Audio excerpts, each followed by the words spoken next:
বিদেশের এক অনুষ্ঠানে শ্যুট পরে মঞ্চে উঠেছেন ভারতীয় শিল্পী।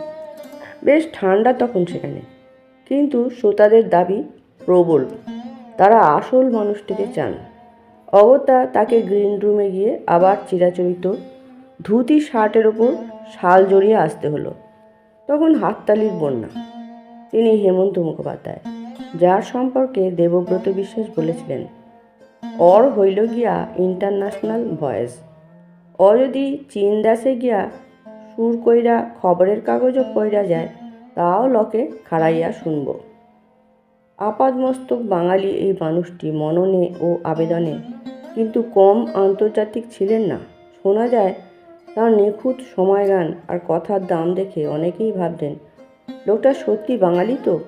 তার প্রথম প্রযোজিত ছবি নীল আকাশের নিচে গল্প নির্বাচনেও এক মননশীল আন্তর্জাতিক চেতনার আভাস পাওয়া যায়। হিন্দি লেখিকা মহাদেবী ভার্মার গল্প অবলম্বনে এই ছবি তৈরির নেপথ্য কাহিনী বহুবার আলোচিত। গল্প আর ছবির মূলগত আন্তর্জাতিক মানবতাবাদী বক্তব্য এক অদ্ভুত নান্দনিক উচ্চতায় পৌঁছেছিল অনেকাংশে এই ছবির দুটি গানের মাধ্যমে। দেশ, জাতি, সংস্কৃতির ভেদরেখা মুছে গায়কের কণ্ঠ নীল আকাশের নিচে শুয়ে থাকা ছোট ছোট মানুষের ছোট ছোট আশার কথা বলে। আবার ও নদীরে গানটি এই মহাপৃথিবীর বুকে বারবার ভাঙা গড়ার মধ্যে দিয়ে বয়ে চলা মানুষের সুখ দুঃখের কথাকে করে তোলে বিশ্বজনীন। পরে কনরাড রুক্সের ইংরাজি সিদ্ধার্থ ছবিতে সঙ্গীত পরিচালনার দায়িত্ব পেয়ে এই গানটিই আবার প্রয়োগ করেন হেমন্ত মুখোপাধ্যায়। নোবেলজয়ী সাহিত্যিক হেরম্যান হেসের গল্প নিয়ে ভারতীয় পটভূমিতে ছবি, তাই পরিচালক চেয়েছিলেন নদীপথের দৃশ্যে মানানসই ভারতীয় গান রাখতে। সে কথা শুনেই ও নদীরে ব্যবহার করার কথা এসেছিল সুরকার গায়কের মাথায়। পরে অন্য একটি তীর্থযাত্রার দৃশ্যে তিনি গাইলেন, পথের ক্লান্তি ভুলে আন্তর্জাতিক হয়ে গেল সেই গানটিও।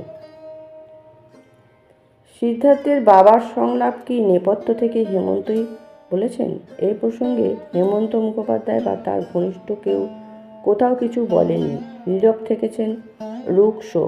অথচ বিদেশের মাটিতে তার বিভিন্ন অনুষ্ঠানে লাইভ রেকর্ডিংয়ের আগে বলা কিছু ইংরেজি কথা শুনে সিদ্ধার্থের বাবার স্বরক্ষেপণ আর উচ্চারণ ভঙ্গির সঙ্গে ভালোভাবে মিলিয়ে দেখলে প্রায় পরিষ্কার বোঝাই যায় এ সংলাপ তারই বলা। হেমন্ত মুখার্জির প্রথম বিদেশ সফর 1959-এ পূর্ব আফ্রিকা হয়ে রোম ও লন্ডনে। আফ্রিকায় দেখেছিলেন মানুষজন ভারতীয় ধ্রুপদী সঙ্গীতের ভক্ত, তাই লাইট ক্লাসিক্যালি গাইতে হতো তাকে বেশি। এক একটি অনুষ্ঠানে 20-25টি গান গাওয়ার পরও অনুরোধ আসত আরও চাই। গীত গজল পর্যায়ের অনেক গান বাংলার বাইরে একসময় যথেষ্ট পরিচিতি দিয়েছিল হেমন্ত কুমারকে। আমরা তো বাংলা গানের বাইরে তাকে তেমন শুনেই উঠতে পারলাম না। প্রবাসী ভারতীয় আর বিদেশিরা কিন্তু সে ধারার মর্যাদা দিতে ভোলেননি। 1964-তে ওয়েস্ট ইন্ডিজে প্রথম ভারতীয় শিল্পী হিসেবে তিনিই গিয়েছিলেন আর পেয়েছিলেন বিপুল অভ্যর্থনা। বিমানবন্দর থেকেই শুরু হয় তাঁর যাত্রাপথের ধারা বিবরণী। নামার পর তার গাড়িকে অনুসরণ করেছে 100 গাড়ির কনভয়, যেন বিদেশের কোনো রাজা মহারাজা এসেছেন। যেখানেই যান ঘিরে ধরেন সাংবাদিক, ফটোগ্রাফারদের দল। তাকে একটিবার ছুঁয়ে ভারতের মাটি ছোঁয়ার অনুভূতি পেতে চাইতেন সেখানকার ভারতীয় বংশোদ্ভূত জনগণ। তাকে দেখার জন্য হসপিটাল থেকে জোর করে চলে আসতে চাইছিলেন অশীতিপর এক বৃদ্ধ। তার নাতির অনুরোধে হেমন্ত মুখার্জি গিয়ে দাঁড়ালেন তার সামনে। শুধু প্রবাসী ভারতীয়রা কেন, বিদেশি অনুরাগীদের উদ্বেলতাও কম ছিল না। আমেরিকার যে কোনো শহরে তার অনুষ্ঠান থাকলে 300-400 মাইল দূর থেকেও ঠিক পৌঁছে যেতেন লস অ্যাঞ্জেলসের জ্যান স্টুয়ার্ট। সুইজারল্যান্ডের এক ভক্তের ভয়ানক পাগলামি নিয়ে পরে তিনি নবকল্লোলের পাতায় শার্লির স্বপ্ন নামে গল্পটি লিখে ফেলেছিলেন একটা। বিদেশ সফরের বিচিত্র সব গল্প জানা যায় তার টুকরো টুকরো স্মৃতিচারণায় বা ঘনিষ্ঠজনের লেখায়। বেলা মুখোপাধ্যায়ের লেখায় পাই লন্ডনে ম্যাপ দেখে গাড়ি চালাতে চালাতে হেমন্তের গান শুনতে চাইলেন মঞ্জু দে। হেমন্ত মুখার্জি ধরলেন ঝড় উঠেছে বাউল বাতাস। গানের টানে গাড়ির নির্দিষ্ট রাস্তা ছেড়ে চলে গেল 8 মাইল দূরে অন্য পথে। আরেকটি ঘটনার কথা তার আত্মজীবনীতে জানিয়েছেন বিশিষ্ট অধ্যাপক নিমাই সাধন বসু। তিনি তখন আমেরিকায়। হেমন্ত মুখোপাধ্যায় গান গাইতে আসছেন শুনে তিনি উৎসাহিত, কিন্তু তার চেয়েও বেশি উল্লসিত তাঁদের প্রতিবেশী গৃহিণী সাবিত্রী ভাটনগর।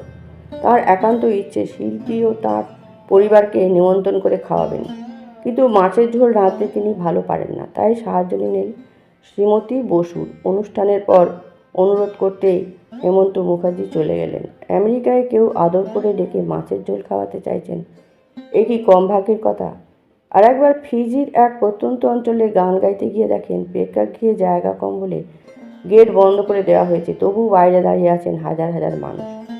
উদ্যোক্তাদের তিনি জোর দিয়ে বলেন গেট খুলে দেওয়ার কথা। গেট খুলতেই ভেতরে ঝাঁপিয়ে পড়ে সেই জনস্রোত। নতুন করে উপলব্ধি করেন শিল্পী তার গান মুষ্টিমেয় কিছু এলিটের জন্য শুধু নয়, বৃহত্তর মানব সমাজের জন্য। পশ্চিমী সঙ্গীত শাস্ত্রের পরিভাষা অনুযায়ী টেনর আর ব্যারিটোনের আশ্চর্য মিশেলে ঋদ্ধ তার কণ্ঠকে অনেকে তুলনা করে থাকেন ফ্র্যাঙ্ক সিনাত্রা, হ্যারি বেলাফন্টের সঙ্গে। এসব টেকনিক্যাল তুলনা দিয়ে অবশ্য ঠিক ব্যাখ্যা করা যায় না তার কণ্ঠের সন্মোহনী ক্ষমতাকে। বিদেশি গান তিনি শুনতেন, খোঁজখবর রাখতেন পাশ্চাত্য সঙ্গীতে, তবে প্যাট বুনের ও বার্গাটিনের আদলে ও বেবির পর যা রটেছিল, তাঁর ভাষা অনুযায়ী আমি নাকি দিনরাত বিদেশি সুর মাথায় নিয়ে ঘুরি, তা পুরোপুরি ঠিক নয়। আবার হুইসেল আর হ্যামিংয়ের অবিস্মরণীয় প্রয়োগে এই রাত তোমার আমারের জন্য জনপ্রিয়তার পাশাপাশি জুটেছিল কুৎসাহ। বিদেশি সুর চুরির মিথ্যে অভিযোগ করিয়েছিল অনেক দূর। তখন তিনি বিদেশে অনুষ্ঠান সেরে একটু শান্তিতে বেড়াচ্ছেন পরিবার নিয়ে। নিন্দুকেরা রটানোর সুযোগ পেল, মামলার সমন পেয়েই বিদেশে যেতে হয়েছিল তাকে। দেশে ফিরে এই অপপ্রচারের জেরে যথেষ্ট বিব্রত হতে হয়েছিল তাকে। অবশ্য শেষ হাসিটা হেসে তিনিই বলেছিলেন, এই রটনাকারদের সামনে পেলে নিজের পাবলিসিটি অফিসার করে নিতেন। একে কি বাঙালির রসবোধ বলা ভালো, নাকি সাহেবি উইট? দুটোই বোধহয়।